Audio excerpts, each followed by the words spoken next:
जय मसीह की मेरे प्रिय भाई बहनों, आज के मनन के लिए हम पढ़ेंगे यशायाह की पुस्तक 40 अध्याय उसकी 27 आयत से 31 आयत तक आज हम मनन करेंगे, जिसमें प्रभु का वचन इस प्रकार से कहता है। हे याकूब, तू क्यों कहता है? हे इज़राइल, तू क्यों बोलता है? मेरा मार्ग यहोवा से छिपा हुआ है, मेरा परमेश्वर मेरे न्याय की कुछ चिंता नहीं करता। क्या तुम नहीं जानते? क्या तुमने नहीं सुना? यहोवा जो सनातन परमेश्वर और पृथ्वी भर का सृजनहार है, वह न थकता न श्रमित होता है। उसकी बुद्धि अगम्य है। वह थके हुए को बल देता है और शक्तिहीन को बहुत सामर्थ्य देता है। तरुण तो थकते और श्रमित हो जाते हैं और जवान ठोकर खाकर गिरते हैं, परंतु जो यहोवा की बाट जोते हैं वे नया बल प्राप्त करते जाएंगे। वे उकाबों के समान उड़ेंगे, वे दौड़ेंगे और श्रमित ना होंगे, चलेंगे और थकित ना होंगे। प्रियो, यह बात परमेश्वर ने यशायाह भविष्यवक्ता के द्वारा इजरायलियों से तब कही जब इजरायली लोग बेबीलोन की गुलामी में थे और बहुत कुचले हुए और हताश थे और गुलामी के कष्टों से दुखी होकर विचलित होकर इजरायली लोग बोल रहे थे कि परमेश्वर ने उनको छोड़ दिया है, परमेश्वर उनको भूल गया है। वे सोचते हैं कि परमेश्वर उनकी परिस्थितियों को नहीं देख रहा है, उनकी परवाह नहीं करता। उनका मार्ग यहोवा परमेश्वर से छिपा हुआ है। मतलब उन्हें लगता है कि उनकी समस्याएं परमेश्वर की दृष्टि से बाहर हैं।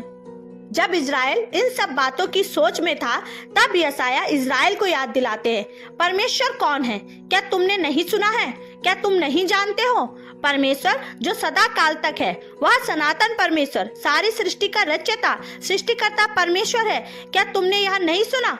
वह कभी थकता नहीं है, वह कभी श्रमित नहीं होता। परमेश्वर की समझ हमारी समझ से कहीं अधिक है। क्या तुम नहीं जानते? वह अपने लोगों की मदद करता है, थके हुए लोगों को बल, शक्ति और बहुत सामर्थ्य प्रदान करता है। क्या तुम नहीं जानते? खासकर तब जब वे पूरी रीति से थक जाते हैं।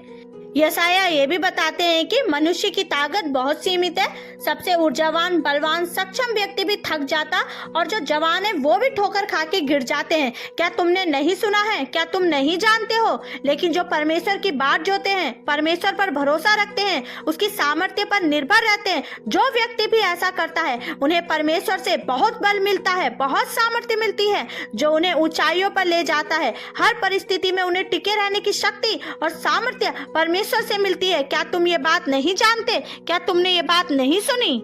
इसलिए प्रियो, परमेश्वर इज़राइल के लोगों से कह रहे हैं कि उन्हें हताश होने की जरूरत नहीं है। परमेश्वर उनकी गुलामी की थकावट को दूर करके उनको नया बल देंगे। वे उकाब पक्षी के समान उड़ेंगे, वे दौड़ेंगे और फिर थकित और श्रमित नहीं होंगे। प्रभु परमेश्वर उनको बहुत बल और शक्ति और सामर्थ्य देगा, इसलिए उन्हें चिंता करने की, हताश होने की जरूरत नहीं है। इसलिए प्रियो, यदि आज आप भी किसी कष्ट से दुखी हैं, परेशान हैं, निराश हैं, हताश हैं, थक चुके हैं, तो चिंता न करें। प्रभु परमेश्वर यीशु मसीह पर भरोसा करें। वह आपको नया बल, नया शक्ति प्रदान करेंगे और आपको हर एक कष्टों से छुड़ा करके आपको छुटकारा देंगे, शांति देंगे और आपकी हर एक थकावट को परमेश्वर दूर कर देंगे। परमेश्वर आपको आशीष करे। आइए हम प्रार्थना करें।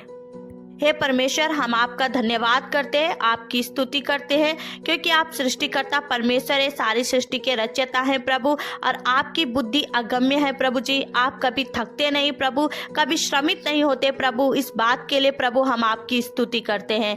प्रभु, हम अपनी चिंताओं, अपने कष्टों को, अपनी थकावटों को प्रभु तेरे पास लेके आते हैं। परमेश्वर, आप इन संकट से, इन कष्टों से हमें छुड़ाइए मेरे प्रभु जी, और हमें शांति दीजिए। हमारे अंदर नया बल, नया शक्ति दीजिए प्रभु, ताकि हम इन सारी समस्याओं के ऊपर जय पा सके प्रभु जी, और तेरे प्रेम में और तेरी संगति में प्रभु और विश्वास में हम सदा बने और स्थिर रहें मेरे परमेश्वर। ऐसी सामर्थ्य, ऐसी शक्ति प्रभु यीशु आप हमें प्रदान कीजिए। ये प्रार्थना यीशु मसीह हम आपके पवित्र नाम में होके मांगते हैं। आमीन।